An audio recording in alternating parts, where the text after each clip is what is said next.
It's alright. Paper Mario the Origami King released early in the year and more on the details in the description.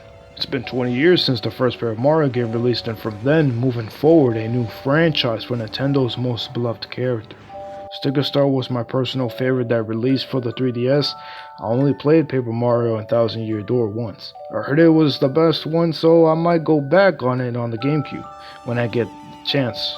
But anyways, Origami King has quite many problems, personally speaking. Am I saying it's bad? Well, make sure you stick around to hear on how I personally feel about the 6th installment of the Paper Mario series. Published by Nintendo as an exclusive title for the Nintendo Switch, there is a handful of things to talk about which will lead to the controversy results for this project. I'm well prepared for everything that comes to me, and oh, by the way, Merry Christmas and Happy New Year's everyone, since this will be my last upload of the year. Really hope you stick around for the next year. Hype updates in January. Anyways, let's get started. Recently, I found out this title along with Ghost of Tsushima both released on July 17th, the day after a real one's birthday, so like I said with Ghost of Tsushima, I also consider it a gift. Many critics love the 6th installment of this franchise, even fans, although I've seen mixed reactions. Some were completely retarded, the rest didn't make no sense. Story in the Mario franchise doesn't matter because history repeats itself and that's just how it goes. Quote by J. Cole. Only saying that because we already know what to expect. Settings normally starts at the castle. Bowser captures Peach. You gotta save her bitch ass. Meet characters throughout the adventures, blah blah blah. Let me tell you the story on Paper Mario the Origami King because I really like it.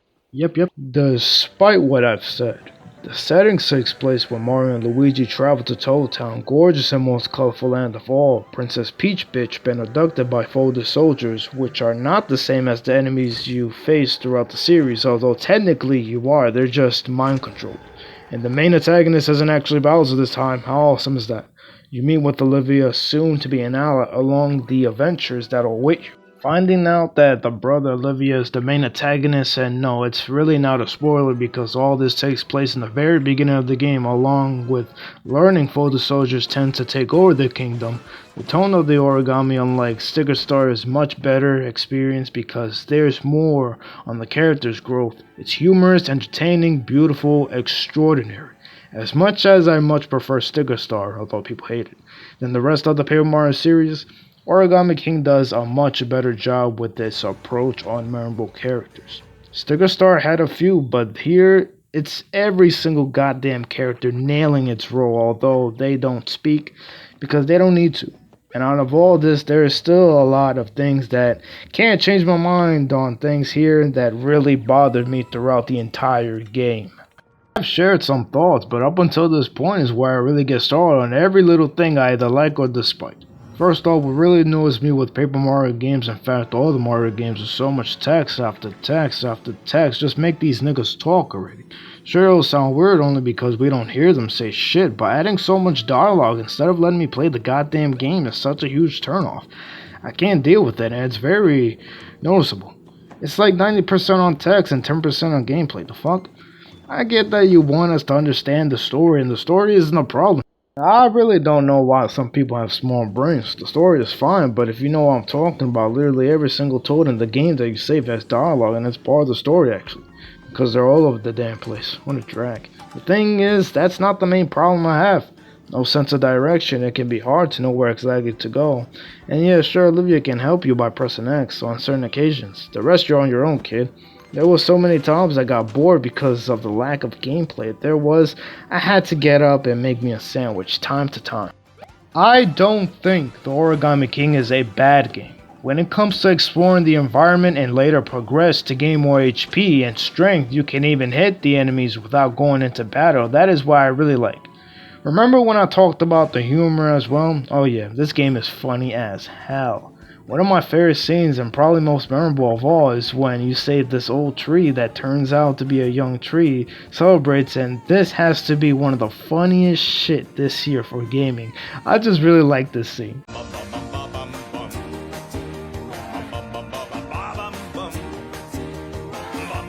Sure, it has many downfalls which affected this review, but it didn't annoy me much that I like the good parts of the Origami King. Even this one scene that's really emotional had an effect on not just me, but the characters. This might have been the first game where Mario actually has emotions. He probably had before, but from my experience, this one definitely. What's a different step? That's what you usually seen in the franchise. It impresses me because it is hard to get me hooked on a character unless we're talking about growth. This one was it, and speaking about characters, let's talk about them. Ah, yes. The most iconic character in all of gaming is back claiming his rightful crown. I really like Mario in this one. For a piece of paper, the character shows motions, whether he's sad or happy. I really feel bad for my man's here though. It's been over 30 years and he still get rejected by Princess Peach. Now, unlike her, there's a character that is more fitting. Waifu material! I'm kidding. Relax, it's a joke. But yes, Olivia is a great character that I would hope to see in future Mario titles. Such a warm-hearted, kind, independent, lovable character that goes on adventures with Mario to stop her brother from reclaiming the castle. I feel as if this character is much more fitting for Mario than that bitch who always gets captured. She seems to connect and understand him, although you don't see it at first. Later progress throughout the game and start noticing, like, wow, she really is there for him. But of course, there'd be jackasses that'd be like, oh, it's just a video game. Get the fuck out of here. What a legend this guy is. Same with Olivia, I love his character. Funny guy who travels with you to get his memories back after losing them. You will never be forgotten, my friend. Yeah, this game is very colorful and amazing. Love the environment. Oh yes, gameplay is off the hook whenever you get that chance to play, that is. Walking by area to area alone is worth to play this. It's just straight up enjoyable. Can't say much because my favorite moments are further into the story. However, the mechanics can be a mess. Now let me explain, because it may seem like I'm shitting on the game, and that's not the case at all. I don't hate it nor like it as much as other Mario projects. It's just entering in battle, attempting to escape can be an option, just doesn't work all the time. Even if you get that arrow thing that lets you know you got it perfect, that time seems to not work well. And blocking attacks even perfectly, you still take some heavy damage. And what way to make it more inefficient too, as much as more dominant foes? Yep, bosses were decent. First couple of boss fights were boring. I didn't see the point of battling in arenas just to be the same or similar to when you face normal enemies in the game. People may talk shit about Sticker Star for being how I feel about Origami King, but when it comes to bosses, I much prefer that over this any day. Until a certain part of the games where things started to get better. I started to enjoy the battles further than the beginning of the game, and the environment wasn't so damn boring most of the time. I would have really liked these battles a lot more. It's too bad that that couldn't happen. I don't think these battles are whack. I like them for the most part, at least. Just for more improvement is all I'm saying. When I found out you get to fight a fucking turtle, that got me going. Except like I said already, the environment needed more improvement. Something that can make me go wow or holy shit. Something to remember, but here, unfortunate, it's just unfortunate. At least in the early game. Picks up the pace mid-game, so that's good. Paper Mario series hasn't always been my thing, but they can be fun and enjoyable. In order to improve more, what I would recommend isn't much to really ask. Just less text dialogue and more on gameplay. Focus on the quality and the environment, so wait for people to stay hooked on these titles is what I believe can make the Paper Mario series grow.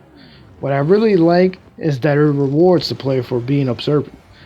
Areas that are hidden instead of that average player just wanting to rush through the game and beat it simply just because they don't know how to appreciate the game. It's a nice feeling for those who truly are worth to be rewarded. And that's what I like in most video games. So there is still good things in this installment that's worth mentioning.